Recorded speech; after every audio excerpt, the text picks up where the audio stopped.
¿Qué tal? Buenas tardes. Comenzamos Valencia en Abierto. Lo hacemos esta semana mirando al fin de semana y hablando ya de esas celebraciones festivas, las fallas que ya se viven intensamente en la ciudad de Valencia. El pasado domingo comenzaba este ciclo de mascletaes que hoy también recordaremos.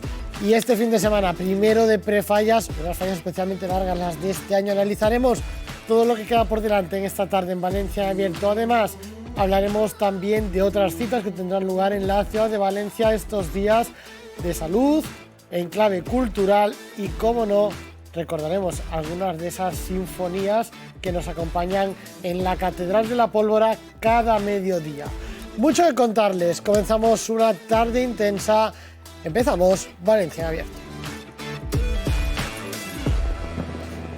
Valencia vibra con las mascletas. Hoy vamos a analizar con Manolo Camarasa todo lo que es la fiesta de las fallas, lo que nos viene en los próximos días y sobre todo cómo se prepara la ciudad para esos días grandes, los días en los que vamos a salir a disfrutar en la calle, con la calle y de la calle.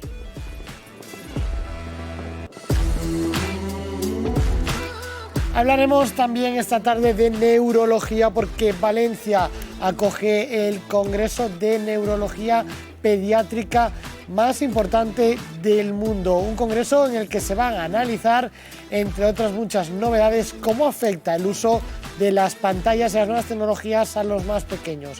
Hoy profundizaremos en todo ello con el director del Congreso.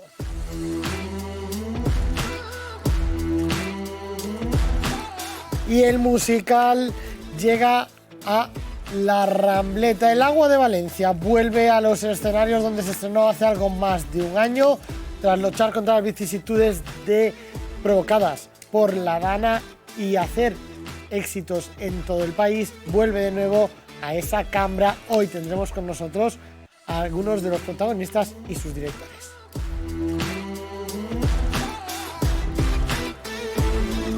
Mucho de lo que hablar. Comenzamos analizando ese ciclo fallero en el que estamos, el ciclo festivo en el que estamos viviendo. Y como no lo hacemos, lo tenemos con nosotros. Acaba de llegar corriendo, porque viene casi corriendo de la mascletad. Si me descuido, Manolo, vienes directo de la plaza del Ayuntamiento. ¿Qué tal? Buenas tardes, Manolo Camarasa. Buenas tardes. Oye, encantado de estar aquí contigo y bueno, y con todos tus seguidores, son muchos. Son muchos cada día más, gracias a vosotros que nos acompañáis también cada tarde. Te iba a decir, Valencia ya vive las fallas. Desde el pasado día 1 comenzamos ese ciclo de mascletas. La primera pregunta es, ¿cómo las estás viendo? ¿Cómo estás viendo estas mascletas hasta hoy? Pues mira, sinceramente me llamó mucho la atención la de Peñarrocha el primer día y entonces yo a él personalmente le comentaba: Pepe, la mejor mascleta, porque era la primera, evidentemente, pero es cierto que desde el minuto cero, desde esa mascleta, desde el día, la primera mascleta, el día 1, pues realmente se está viendo un nivel, y un esfuerzo por parte de los pirotécnicos, evidentemente. Y también quiero decir que una cosa en favor de la Junta Central Fallera, que realmente está actualizando los presupuestos. Es importantísimo porque no podemos pedir calidad, no podemos pedir un gran espectáculo si realmente al final de cada mascleta pues les cuesta dinero a los pirotécnicos. O sea que eso sí que es cierto y parece ser que se está actualizando. Y con eso estamos teniendo mejor nivel de mascletas. Además, para que la gente lo entienda en su casa, porque cada mascleta es distinta, nos decía la de Peñarrocha, esa primera tradicional, con un disparo completamente tradicional. Hemos vivido otras que estaban mucho más digitalizadas, como por ejemplo la de Dragón o la de Hermanos Sirvent, pero todas ellas tienen algo en común y es que mantienen esa sintonía, porque al final la mascleta tiene una sintonía, lo decimos mucho, es una composición musical que en este caso suena a ritmo de masclet, pero en sí tiene un ritmo propio que hay que mantener, que hay que respetar dentro de la innovación que cada uno porte. Exacto, y además, como en cualquier gran obra, es una pieza musical en la que se compone y va increciendo, o sea, va de menos a más, y para mí ese final con ese terremoto terrestre, con ese aéreo que el que consigue entrelazar bien, porque, no sé, es realmente, igual a lo mejor es un vicio mío, pero cuando se nota, cuando va increciendo, porque la mascleta, como tú dices, es un ritmo que va pim pam, manteniendo, que va creciendo, y ese apoteosis final realmente es cuando entrelazan bien uno y el otro, que no hay esos segundos, ese impasse del terrestre al aéreo en el que a lo mejor son segundos, pero que dada esa magnitud y que te pone al espectador que está esos segundos en el que no hay nada, te baja esa adrenalina, ¿verdad? Te rompe la máquina. Cuando entrelazan, bueno, es apoteósico, y se está consiguiendo cada vez más. Se está consiguiendo cada vez más. Nos decías la importancia de poner en su sitio la pólvora. Este año estamos disfrutando de muchos espectáculos, también nocturnos, todos los fines de semana. Nos costó poner en valor la pólvora, costó esa actualización que nos decías desde Junta Central Fallera para darle ese lugar. Siempre fue muy importante, es un elemento de la fiesta fundamental, pero se había quedado un poco diluido, desfasado. Sí, y además te digo, evidentemente yo siempre hablo bajo mi punto de vista y mi opinión, y los valencianos siempre hemos presumido y hemos tenido a gala decir que somos la ciudad de la pólvora, que aquí es donde realmente se vive y se siente. Y es cierto que durante años, durante décadas, esto es lo que ha ocurrido. Pero no es menos cierto, y cada vez los medios de comunicación nos lo acercáis más, estamos viendo que en otras partes de España, en otras partes del mundo, se están disparando espectáculos pirotécnicos de mucha calidad, de mucha potencia, evidentemente de mucho presupuesto. Pero si nosotros queremos mantener ese estatus y ese título de Valencia, ciudad de la pólvora, tenemos que seguir apostando por los pirotécnicos y por algo que realmente nos identifica, igual que las bandas de música. Estamos diciendo, la música identifica a la comunidad valenciana, la música de banda, la música de orquesta y la música de la pólvora. La música, y justamente por eso te iba a preguntar, porque una de las novedades de este año era esa presencia de las bandas en las mascletas para amenizar esos primeros minutos. Se nos ha quedado corto, prometía más de lo que está siendo. ¿Qué te parece en ese recorrido que hace la banda previo? A ver, yo creo dos cosas. Yo creo, por ejemplo, una, que realmente el ayuntamiento ha hecho bien en apostar.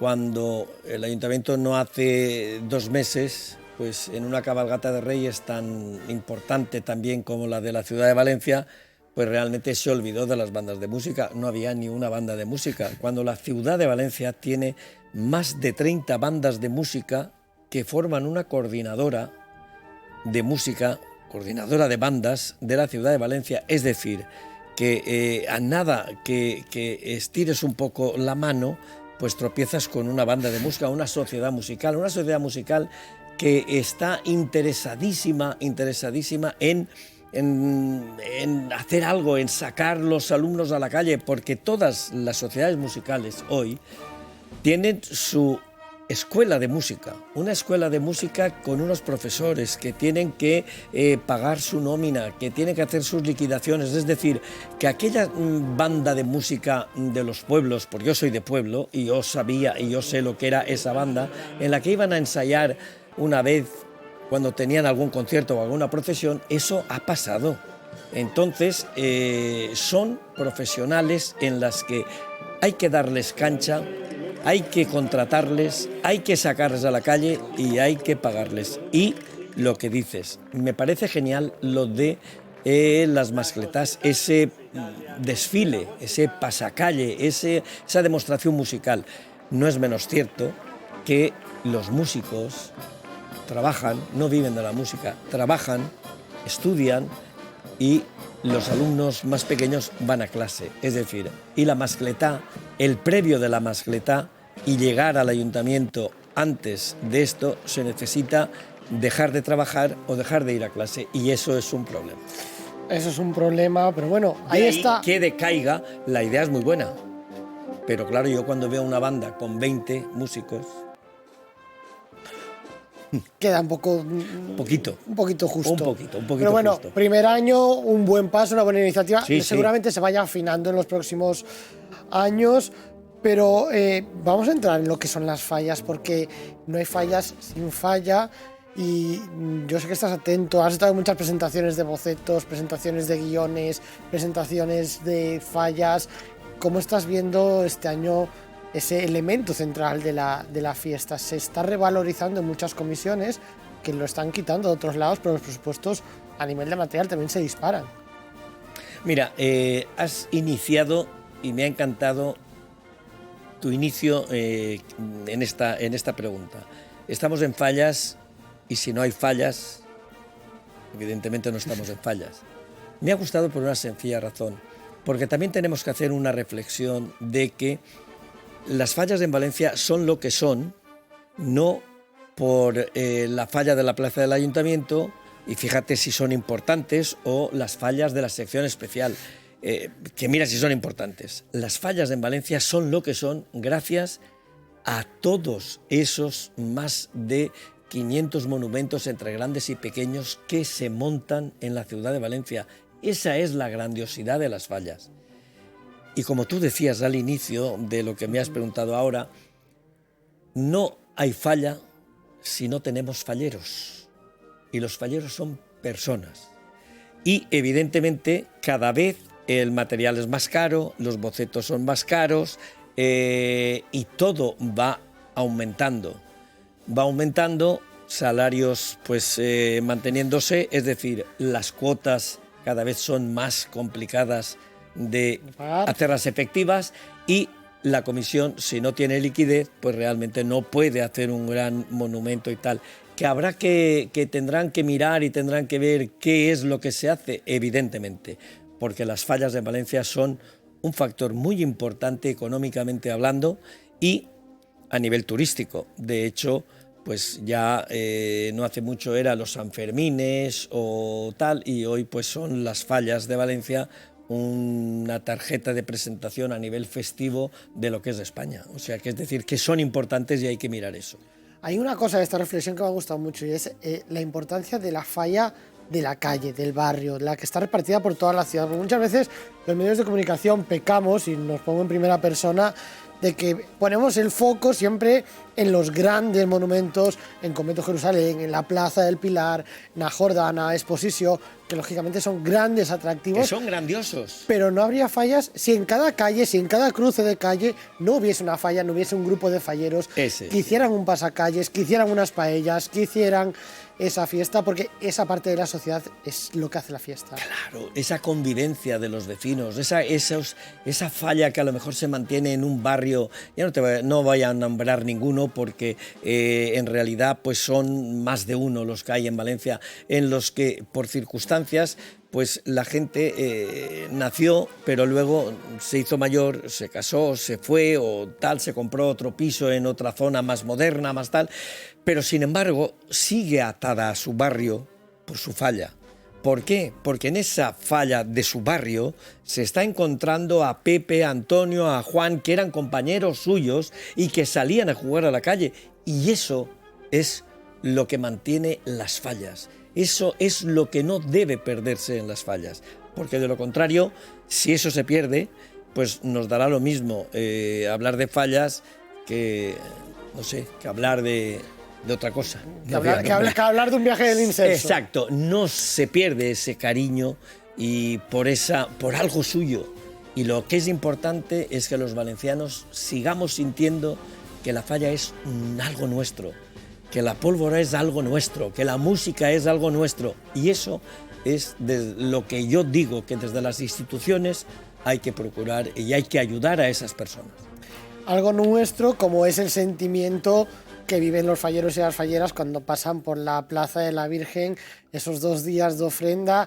Este año con un récord de censo fallero, siempre esto tiene el pro y el contra. El pro es de estamos en un buen momento, como dirían en Eurovisión, pero el contra es de hasta qué hora nos vamos a ir con la ofrenda, porque es uno de los momentos más esperados, pero sin duda es uno de los momentos más complicados para la parte organizativa de todas las fallas.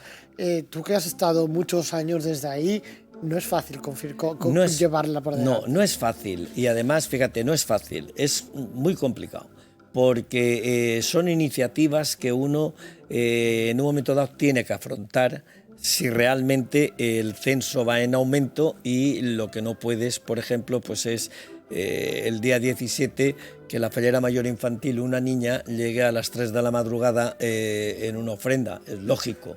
Entonces, pues se tendrá que afrontar aquello que se tenga que afrontar, porque si el censo fallero va en aumento, es porque Valencia lo siente, los valencianos sentimos las fallas, y eso es imparable. Tú no puedes poner, no debes poner coto a decir, no, las comisiones no podrán pasar, bajo mi punto de vista, de 100 falleros.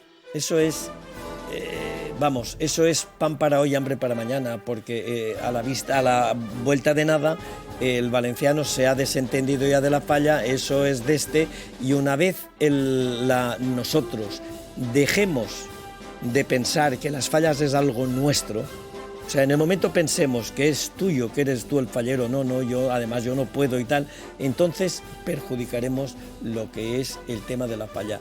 Y habrá que ver, pues a lo mejor se ha hablado muchas veces de esa tercera vía, esa tercera alternativa, o ese 17 o ese 18 por la mañana. Vamos, son cosas que la Junta Central Fallera no es fácil, pero tendrá que ir afrontando y tendrá que ir mirando.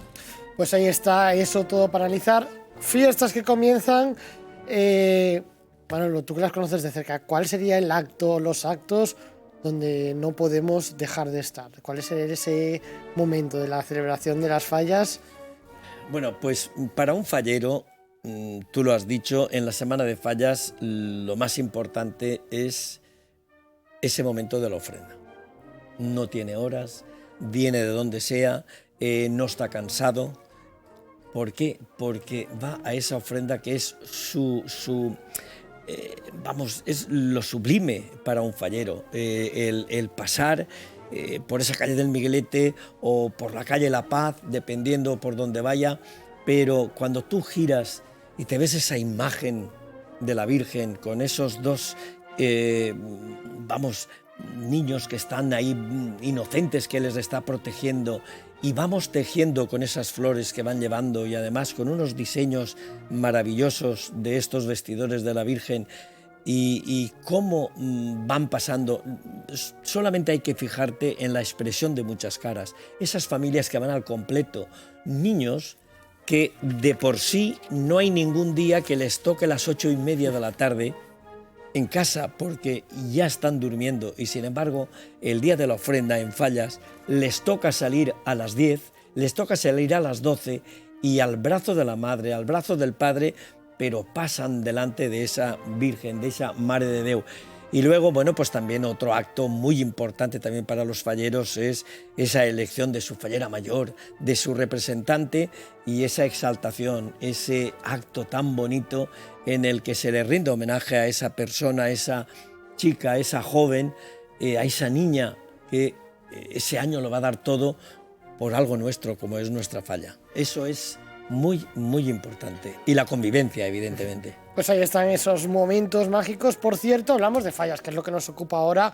Te llamaremos dentro de muy poquito, porque la semana pasada tuvo lugar el pregón de la Semana Santa, porque es que se solapan. Estamos hablando de las fallas, pero estamos pregonando ya la Semana Santa marinera, esa Semana Santa que en Valencia se vive a los pies del mar, en los barrios del Cabañal, Cañamelar, Malvarrosa, y que ya comienzas a sentirse en las calles. Ya están haciendo esos traslados y esos ensayos los costaleros, porque la Semana Santa en el Cabañal también es una fiesta que se vive con mucha, mucha intensidad. De hecho, este año pues creo que son 4 las hermandades o cofradías que celebran su centenario, es decir, que Valencia no puede negarse, vive cara al mar, el Cabañal, el Cañamelar, el Grau, o sea, son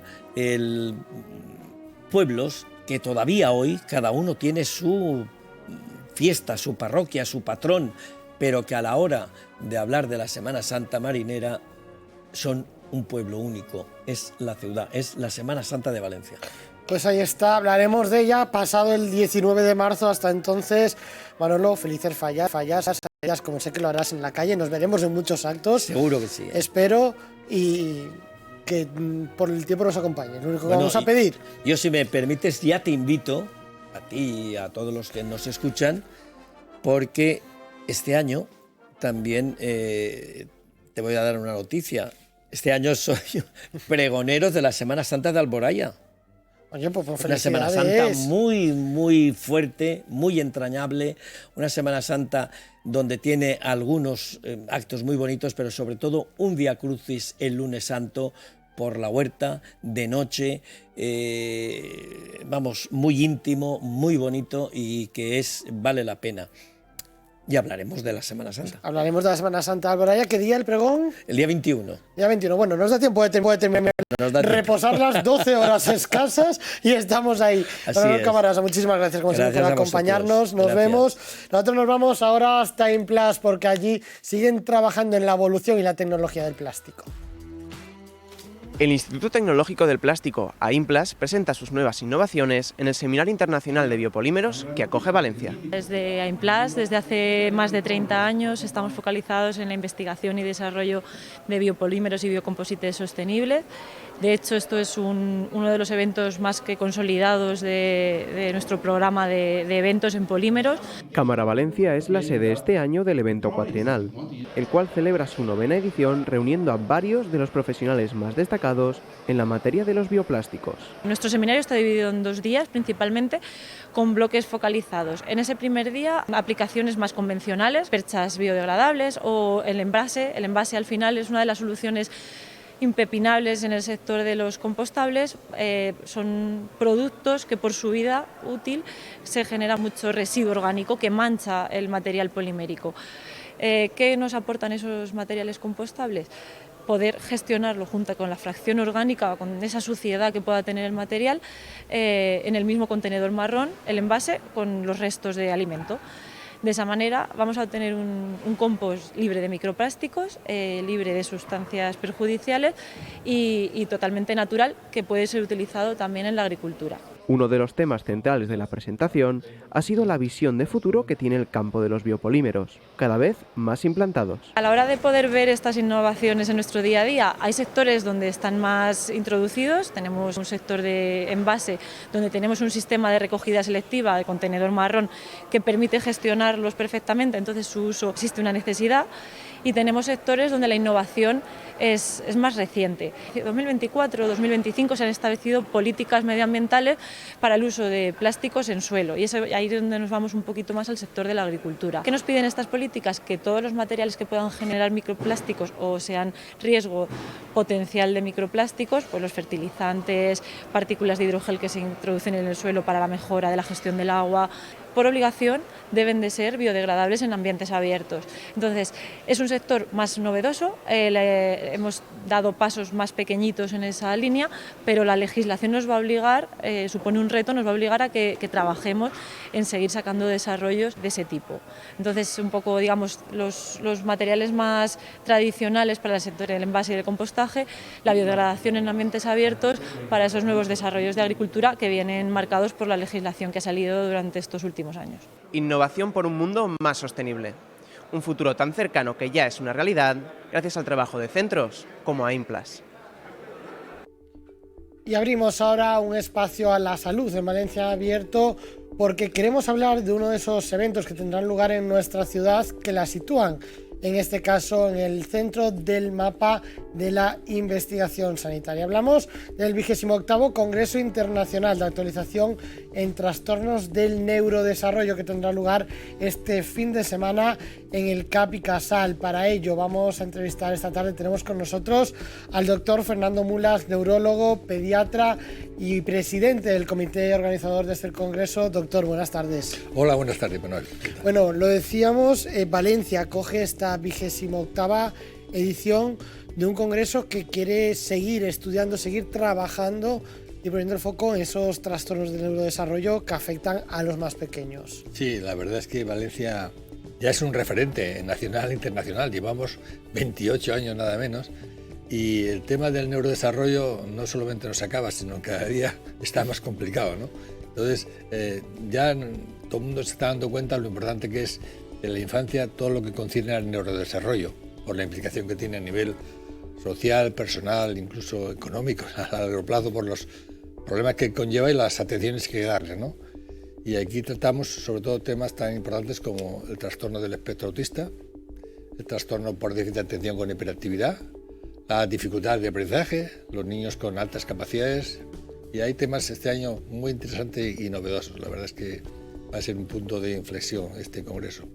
Hablamos de 28 años organizando un congreso, sí. Es una continuidad nada fácil de conseguir, además compaginada con la vida laboral ordinaria, porque durante 35 años fue jefe del servicio de neuropediatría en la FE, también es actualmente director del Instituto Valenciano de Neurología Pediátrica. ¿Cómo ha avanzado, cómo se ha ido actualizando? Nos lo decía un estudio de una realidad que está tan presente y cada día más. Sí, la verdad es que cuando yo empecé la carrera no se hablaba de esto tanto, y ni siquiera el autismo se estudiaba a fondo en las asignaturas, ¿no?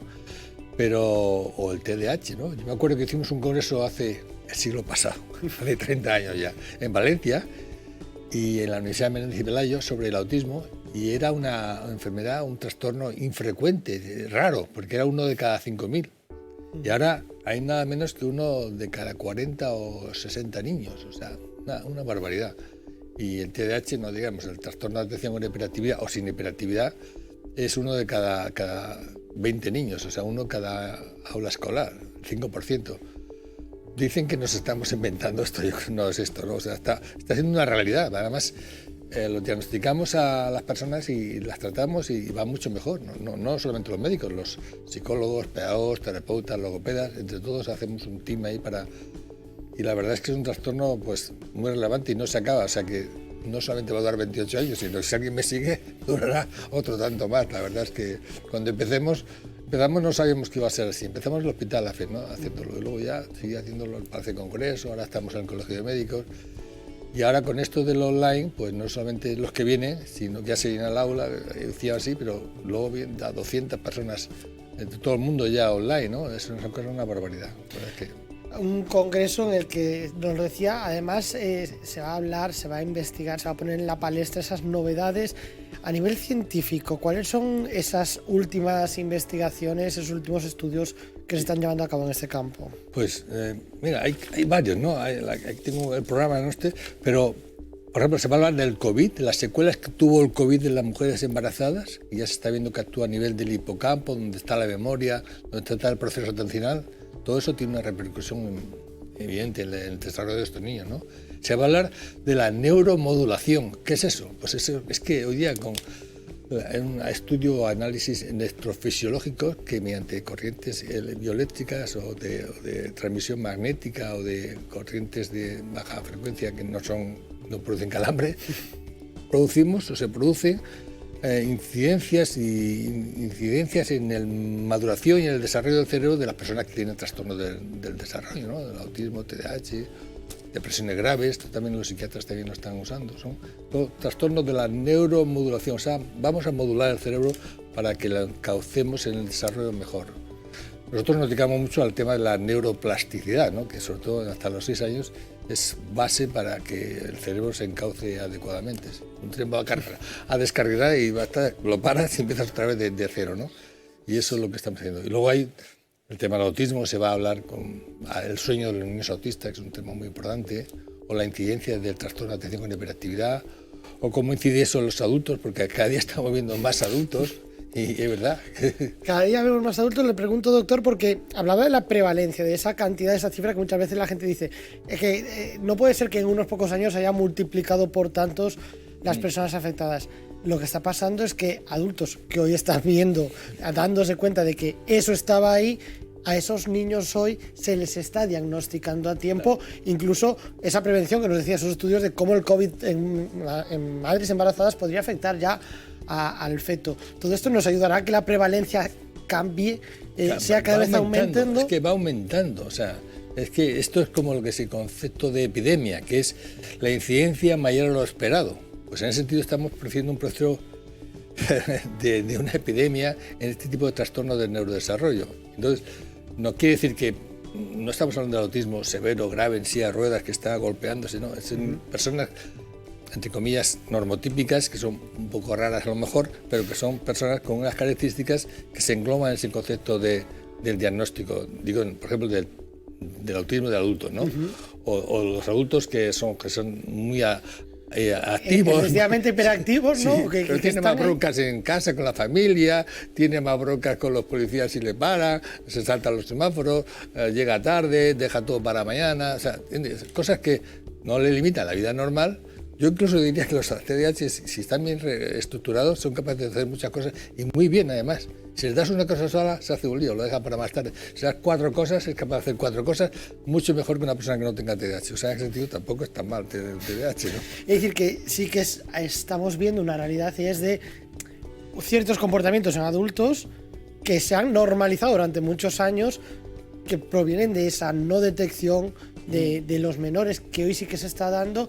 Entonces, en ese campo, ¿cómo evoluciona la sociedad eso? ¿Cómo se está trabajando de cara al futuro? Hombre, las personas que vienen, nosotros vemos primero a los niños, en el colegio llaman la atención, es un niño despistado, que va a su aire, que no se centra, que es muy impulsivo, que tiene una intolerancia a la frustración muchas veces también, o otros que van a su aire que no, cuando tienen que tener más rendimiento académico es cuando empieza a fallar, 12 o 13 años, o sea que llegamos un poco tarde. Pero entonces viendo a los niños, el padre dice, es que yo era así de pequeño, pues vete para acá, vamos a hacer un estudio, y resulta que, oye, pues si tienes esto, toma este tratamiento, haz esto, y resulta que lo hace, algunos lo hacen, otros no, otros quieren dejar como está, pero el que lo hace está mucho mejor. Hemos visto pues, médicos, colegas, ¿no? Profesionales, y que con tratamiento se organiza mejor su vida, sobre todo la familia lo agradece mucho porque es a veces un poco de desastre estar con una persona conviviendo así, ¿no? Y la sociedad tiene que darse cuenta que todo eso va a repercutir en una mejor estabilidad desde el punto de vista emocional y vivencial, ¿no? Que al fin y al cabo se trata de ser feliz en esta vida, ¿no? Entonces, esto es lo que estamos viendo, que esas personas que se tratan mejoran en su evolución, y porque hay también intervenciones a nivel neuropsicológico que son fundamentales, de tipo cognitivo, terapeutas que se dedican a eso, no solamente es la parte médica. Nosotros trabajamos muy conjuntamente con centros que se dedican a la valoración de las pruebas específicas para tener una evidencia. Pues, tú puedes ser hiperactivo, no, soy hiperactivo, pero ¿por qué no? Porque te voy a hacer estos tests, te van a hacer estas pruebas de neurofisiología y te voy a decir que hay una evidencia que tienes el problema. La comprobación, ¿no? Científica, claro, que se realiza. Como se está trabajando también en comprobar cómo nos afecta esa modulación de nuestro cerebro, las pantallas, las redes sociales, toda esa vida digital, doctor, porque ¿cómo nos está afectando? No, la primera pregunta es, ¿nos está afectando? Creo que la respuesta esa la tenemos bastante clara y es que sí. Todo el mundo sabe que sí, pero nadie ¿cómo sabe. nos está afectando? ¿Por qué nos está afectando? Y no sé si tenemos la respuesta más mágica y es ¿cómo podemos abordarlo? Sí, que nos está afectando, están poniéndose en evidencia porque ya hay estudios, se están publicando mucho, igual que el TDAH, hay mayores publicaciones en medicina sobre esto. En esto, con una evidencia tan grande, todo el mundo dice, utiliza los móviles para que los niños estén quietos, para que vean trabajar y tal, y luego se lamentan de que los niños dependan más de los móviles que de uno mismo, ¿no? Entonces hay muchos trabajos, hay muchas publicaciones.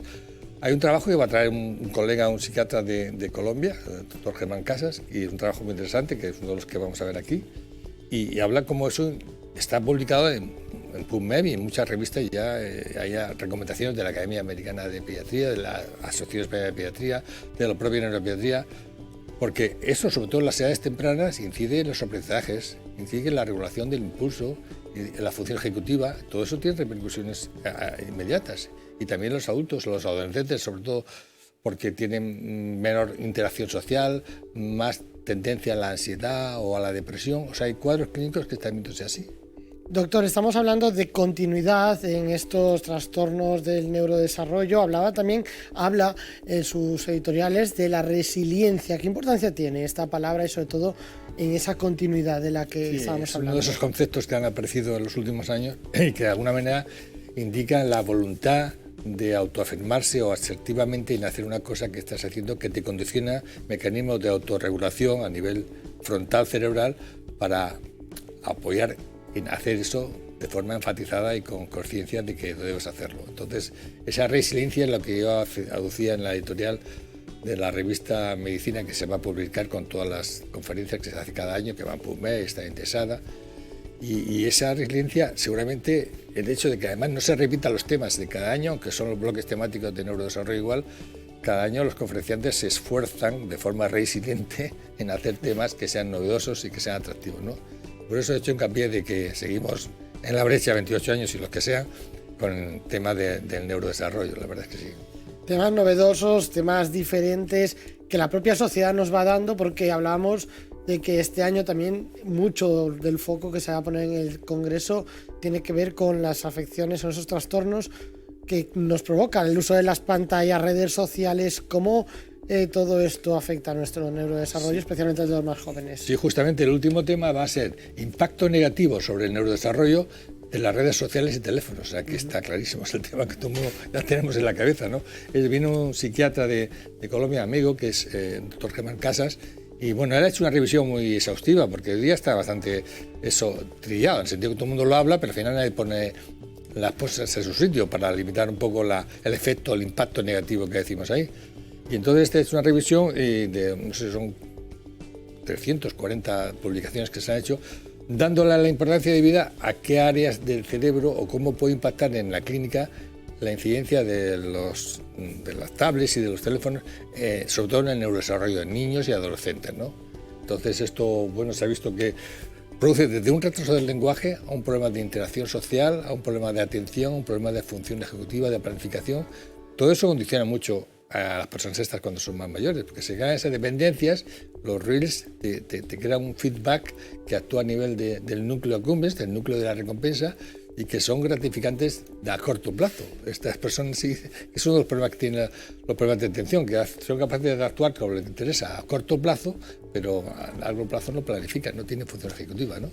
Sí, nos quedamos en el cortoplacismo, en la vida inmediata que estamos viendo, esa vida corriendo. Claro. ¿Qué pautas podemos recomendar en las familias, a todos los que estamos viendo? Porque aquí estamos hablando de los más pequeños, pero esto está afectando también a los adultos. Sí, sobre todo a adolescentes también, que son personas que están en desarrollo formativo de maduración cerebral. La maduración cerebral, sobre todo en la plasticidad, ocurre entre los 0 a 6 o 7 o 8 años, pero sí que más adelante hay gente que no va a durar toda la vida, ¿no? Pero bueno, sobre todo hay que tener en cuenta que los adolescentes son carne de cañón para muchas cosas de las que se les meten así. No solamente la dependencia del porro, sino este tipo de cosas que también crean mucha dependencia.